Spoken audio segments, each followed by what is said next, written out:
जे रायजोफोर जोंनि सरकारा साराय 4 बोसोर जाबाय बा एसे बारबाय दा बे साराय 4 बोसोराव जों जेसेखि रायजो राजानो अनसुंथाइ होदों जों फ्राय जों मोननो हादों। थांनाय समफ्राव जोंनि गेजेराव जों रेशन कार्ड मोनाखैमोन, जोंनि गेजेराव जों न' बां मोजाङै मोनाखैमोन।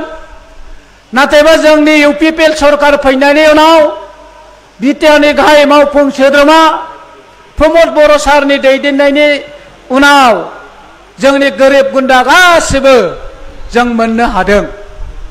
राइज आमी সকলে ক'ব লাগিব 4 বছৰত কি আছিল सरकार 4.5 বছৰ হল 4.5 বছৰত কি আছিল এতিয়া আৰু কি হল সকলে জানে। কোনে আনিলে শান্তি? একমাত্ৰ আমাৰ বিটিআৰৰ মুখ্য কাৰ্যবাহী সদস্য সন্মানীয় প্ৰমোদ বড়ো ডাঙৰীয়াৰ কাৰণে নেতৃত্ব বলিষ্ঠান দিয়াৰ কাৰণে কাম কৰাৰ কাৰণে আমাৰ বিটিআৰ অঞ্চলত শান্তি আহিল।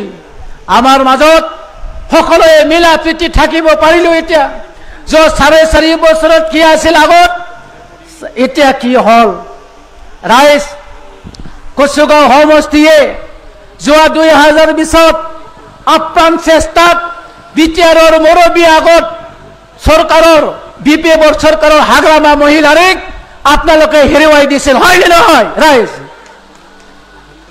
ৰাইজ সেইকাৰণে আমি কম আজি আমি সকলোৱে শান্তি বিচাৰো, উন্নয়ন বিচাৰো। যদি শান্তি আৰু উন্নয়ন যদি বিচাৰো আমি একেলগে থাকিব লাগিব, একেলগে কাম কৰিব লাগিব।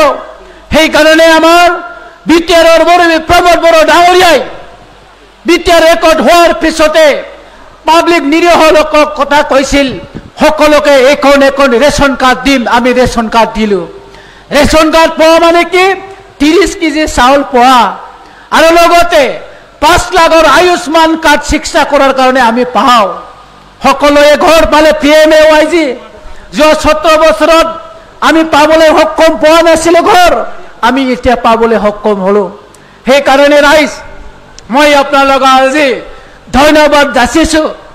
আজি আমি একেলগে থাকিম, একেলগে কাম কৰিম আৰু আমাৰ অঞ্চলত শান্তি আনিম। একে ঐক্যবদ্ধতাৰে আমি কাম কৰি গ'লে সকলো সম্ভৱ হয়। যোৱা 17 বছৰত বহুত কাহিনী দেখিলো, কিন্তু 4.5 বছৰত এই কাহিনীবোৰ নাই।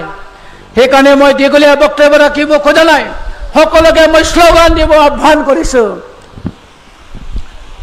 UPPL জিন্দাবাদ, UPPL জিন্দাবাদ, UPPL জিন্দাবাদ। Pramod Boro long live, Pramod Boro long live, Pramod Boro long live, রণগড় নাজারে লং লিভ, রণগড় নাজারে লং লিভ। সকলোকে ধন্যবাদ যাচি মোৰ 2 আখৰমান কথা কৈ কিন্তু সামৰণি মাৰিলো। ধন্যবাদ।